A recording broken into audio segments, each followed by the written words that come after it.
6 janvier. Matthieu, chapitre 11, versets 7 à 30.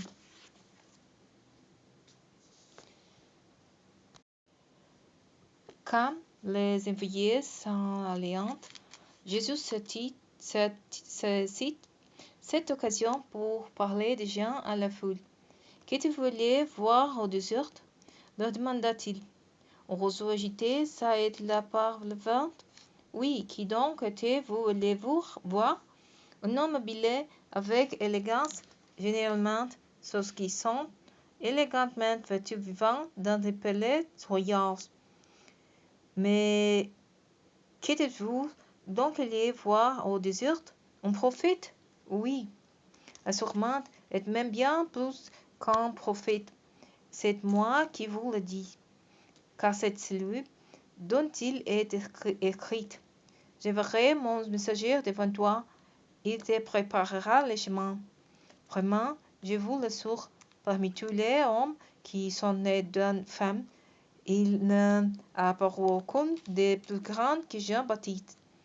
Et pourtant, les plus petits dans le royaume de Dieu sont plus grands que lui.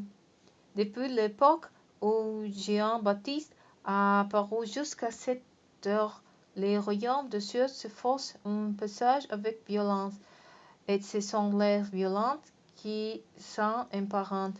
En effet, jusqu'à Jean, tous les prophètes et la loi l'ont prophétisé. Et si vous voulez le croire, c'est lui qui devait venir. C'est lui qui a des oreilles, qu'il entende. À qui donc pourrais-je comparer les gens de notre temps? Ils sont comme ces enfants assis sur la place du marché qui craignent leurs camarades. Quand nous avons joué à de la flûte, vous n'avez pas dansé.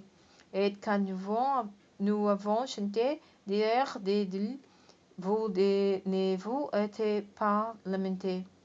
En effet, Jean est venu, il ne mangeait pas et ne buvait pas de vin. Et quand on dit, il y a un démon en lui, le Fils de l'homme est venu, il mange et boit, et l'on dit, cet homme ne pense qu'à faire bonne chère et à boire du vin. Il est l'ami des collecteurs d'impôts et des pécheurs notoires. Cependant, la sagesse de Dieu se fait reconnaître comme telle par les œuvres qu'il contemple. Alors Jésus adressa les sévères reproches aux villes où il avait fait la plupart de ses miracles, parce que leurs habitants n'avaient pas changé.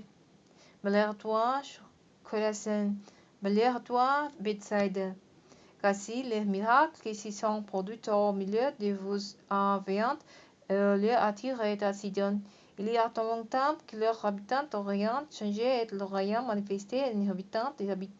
L'étoile des sacs est en se couvrant des cendres. C'est pourquoi je vous le déclare, au jour du jugement, ces fils seront traités avec moins de rigueur que vous. Et toi, Capernaum, que tu seras élevé jusqu'au ciel? Non, tu seras précipité au séjour des morts. Car si les miracles qui s'y sont produits chez toi et lieu Sodome, il existerait encore au jour de vous. C'est pourquoi je vous le déclare, au jour du jugement, l'épée de Sodome sera traitée avec moins de rigueur que toi.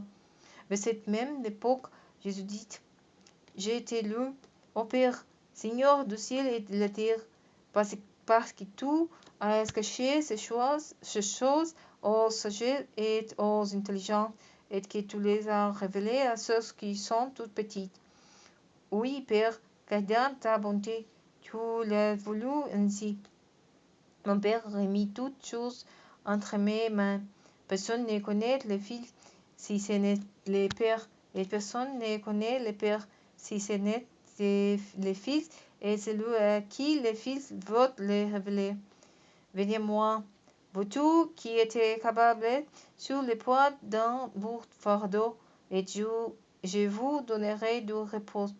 Prenez mon joug sur vous et mettez-vous à mon école, car je suis douce et humble de cœur, et vous trouverez des réponses pour vous-même.